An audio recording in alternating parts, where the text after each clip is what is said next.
American laser eye హాస్పిటల్లో treatment మీ కళ్ళద్దాలకు చెప్తుంది checkmate.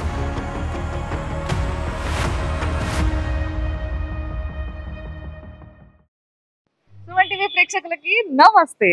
అయితే మామూలుగా ఎవరైనా కోల్కతాకు వస్తే ఏం చేస్తారు? ఫస్ట్ పోయేసి క్వీన్ విక్టోరియా ప్యాలెస్ చూస్తారు. ఎందుకంటే చూడడానికి చాలా అందంగా అద్భుతంగా ఉంటది అని చెప్పేసి. బట్ అందంగా అద్భుతంగానే కాదు, సెన్సిబుల్ కూడా ఉండాలి. ఎందుకు సెన్సిబుల్ అంటున్నా అంటే మన దేశం యొక్క చరిత్ర, మన వీరులు అంటే ఫ్రీడమ్ ఫైటర్స్ వాళ్ళ గురించి తెలుసుకోవాలి. కాబట్టి కోల్కతాలో భవానీపూర్లో ఎలిగెంట్ రోడ్లో ఉన్న నేతాజీ సుభాష్ చంద్రబోస్ వాళ్ళ ఇంటికి వచ్చిన.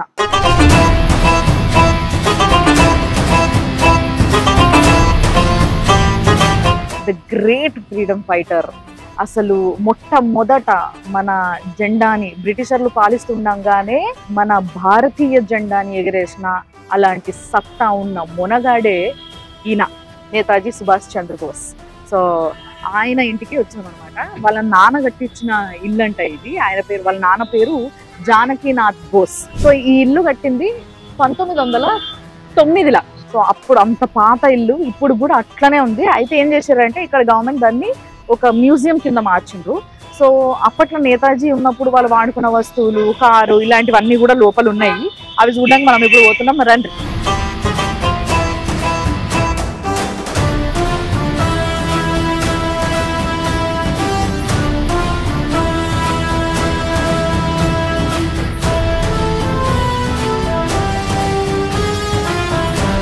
అట్లనే ఉంది ఇల్లు మాత్రం.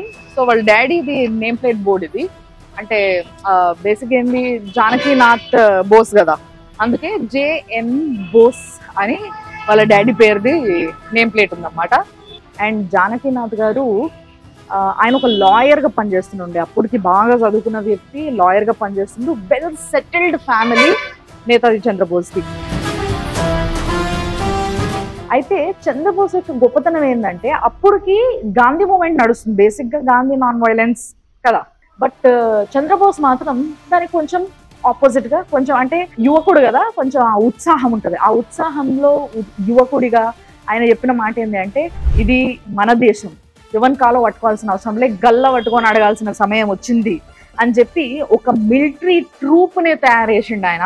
దానికి పేరు కూడా ఉంది, మీ అందరికీ తెలుసు, అది ఆజాద్ హింద్ అని పెట్టారు. దానికి ఆజాద్ హింద్ అంటే it's a group of people military తయారు చేసిండు అన్నమాట. సో వీళ్ళు ఏంటి అంటే బ్రిటిషర్స్ నుంచి మన దేశాన్ని మనము కొట్లాడి గుంజుకోవాలి, ఎందుకంటే ఇది మనది అన్న విషయాన్ని గుర్తు చేసిన వ్యక్తి చంద్రబోస్.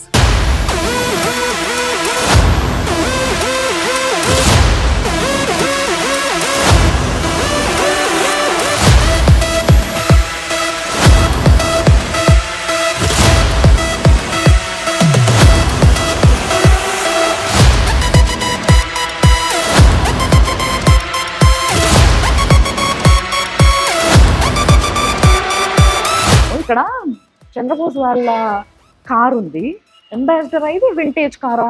ఈ కార్లనే నేతాజీ సుభాష్ చంద్రబోస్ పారిపోయిండు అని రాసిండ్రు. యాక్చువల్గా ఎస్కేప్, గ్రేట్ ఎస్కేప్ అని రాసిండ్రు. సో ఇది కారు, వింటేజ్ కారు. అప్పట్లో ఈ వింటేజ్ కారు వాడేటోళ్ళట. బేసిక్ ఏంటంటే కొంతమంది ఏమంటారంటే ఈ ఇంటి నుంచే ఆయన పారిపోయిండు అని అంటారు. మరి ఇక్కడనే ఉంది ఆ కారు, నాకు తెలియదుగా. సో యాక్చువల్గా ఏంటి అంటే ఆయన పారిపోయిండు అనే పదం నాకు ఇష్టం లేదు అండము. ఎందుకు అని అంటే ఇంకో కొత్త ప్లాన్తో వచ్చి ఇండిపెండెన్స్ సాధిస్తా అన్న దీంట్లో ఆయన పోయిండు. ఇది వింటేజ్ కారు, చాలా అద్భుతంగా మెయింటైన్ చేస్తారు. మంచి కలర్ అబ్బా, మంచి బ్లూ, నాకు బాగా నచ్చింది. ఇలాంటి వింటేజ్ కార్లు ఇప్పుడు కూడా చాలా కాస్ట్లీగా.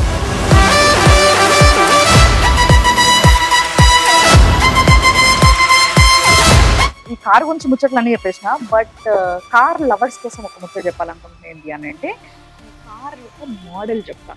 వాండరర్ W24 అనే ఈ car the first ever car in India.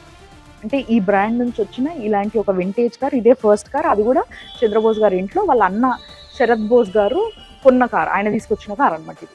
బేసిక్గా ఎప్పుడైతే వరల్డ్ వార్ II టైంలో ఎవరైతే బ్రిటన్కి అగేన్స్ట్గా కొట్లాడుతుర్రో వాళ్ళకి మనం సపోర్ట్ చేస్తే మనకి ఇండిపెండెన్స్ రావడం ఈజీ కదా.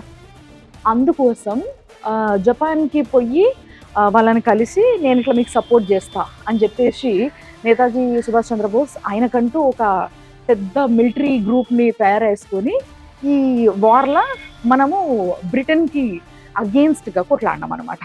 మన దురదృష్టం ఏంటంటే 1945లో ఎప్పుడైతే అక్కడ జపాన్కి వెళ్ళిండు, ఈ వార్ అంతా అయిపోయింది, దాని తర్వాత ఒక ప్లేన్ క్రాష్ అయింది. ఆయన ఆ ప్లేన్లో ఉన్నాడు, ముందు కూర్చొని ఉన్నాడు, ముందు కూర్చున్న వాళ్ళు చనిపోయినరు అని చెప్పేసి ఒక వార్త వచ్చింది. ఆ వార్త అసలు జీర్ణించుకోవడానికి చాలా చాలా చాలా కష్టమైంది.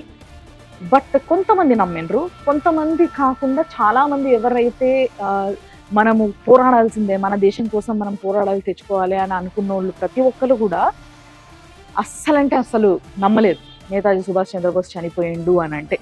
ఎస్, ఆయన చనిపోయే వ్యక్తి కాదు, ఆయన పోరాటం చాలా గొప్పది అని చెప్పి నమ్మిండ్రు. 1945లోనే చంద్రబోస్ చనిపోయిండు అన్న వార్త ఏదైతుందో అది మొత్తం అన్ని పేపర్లలో పడ్డది. బట్ చాలా మంది దాన్ని నమ్మలేదు.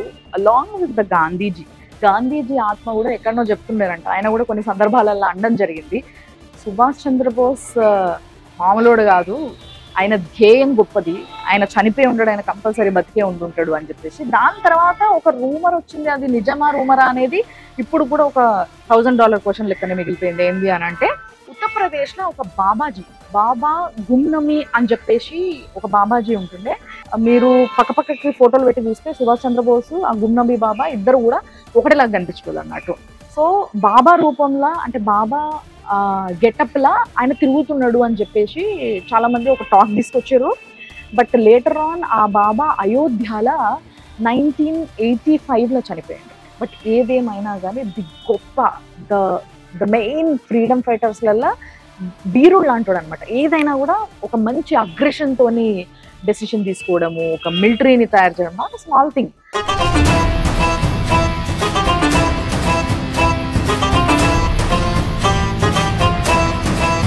ఈ స్టైల్ ఏదైతే ఉందో, కట్టిన స్టైల్ చకాస్, చాలా బాగుంది. ఇప్పుడు కూడా ఇలాంటి ఇల్లులు కట్టుకోవడానికి ఒక ఫ్యాంటసీ ఉంటుంది కొంతమందికి, ఇట్లాంటి ఇల్లు కట్టుకోవాలని. అలాంటి ఇల్లు ఇది.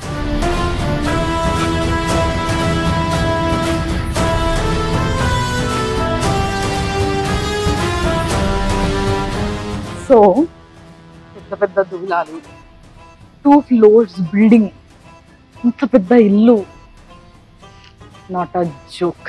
నిజంగా ఆ రోజులలో ఇలాంటి ఒక ఇల్లు కట్టిండ్రు అంటేనే చాలా గొప్పగా అనిపించింది నాకు. కానీ ఇంట్లోకి పోయి చూసిన తర్వాత అన్ని వస్తువులు కూడా చాలా బాగా ప్రిజర్వ్ చేశారు తెలుసా. నిజంగా చెప్పాలంటే కంప్లీట్ మ్యూజియంలో నేతాజీ గురించి తెలుసుకోవాలంటే చాలా ముచ్చట్లు ఉన్నాయి.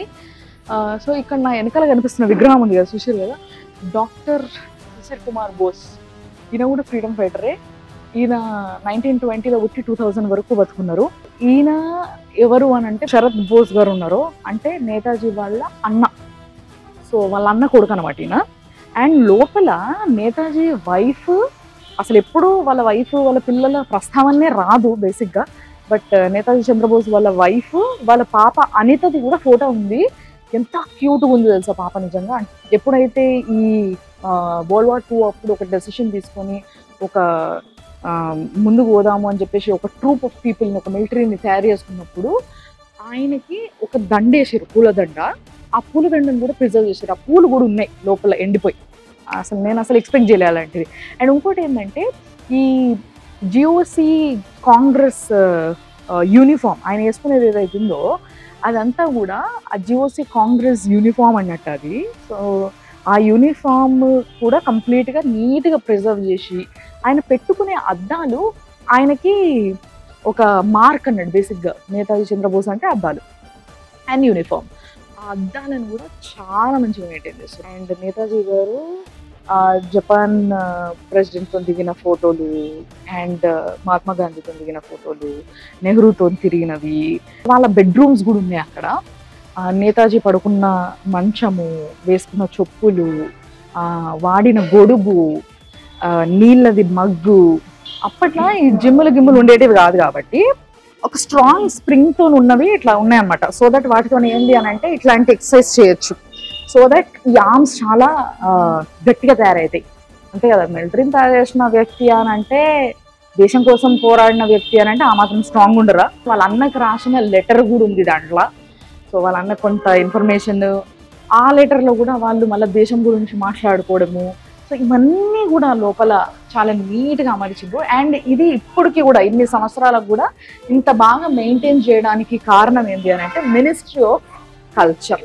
ఎస్, భారతదేశం యొక్క మినిస్ట్రీ ఆఫ్ కల్చర్ డిపార్ట్మెంట్ వాళ్ళు దీన్ని మెయింటైన్ చేస్తున్నారు అనమాట. దీనికి ఏ టైంకి ఏంటంటే చాలా రూమ్స్ వల్ల కొన్ని పాడైపోకుండా ఉండడానికి, చెమట పట్టి వాసన రాకుండా ఉండడానికి ఏసీలు వేసి పెట్టిర్రు.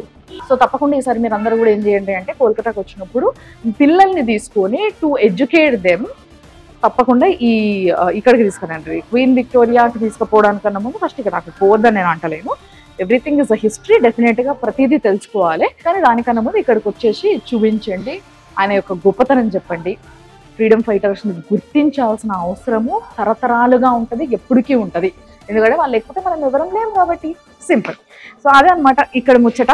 సో నెక్స్ట్ కోల్కతాలో ఇంకా కొంచెం తిరగబోతున్నాను నేను, అవన్నీ అప్డేట్స్ ఇస్తాను. బట్ ప్రస్తుతానికి నేతాజీ సుభాష్ చంద్రబోస్కి మాత్రం సెల్యూట్ కొట్టాలి అందరం.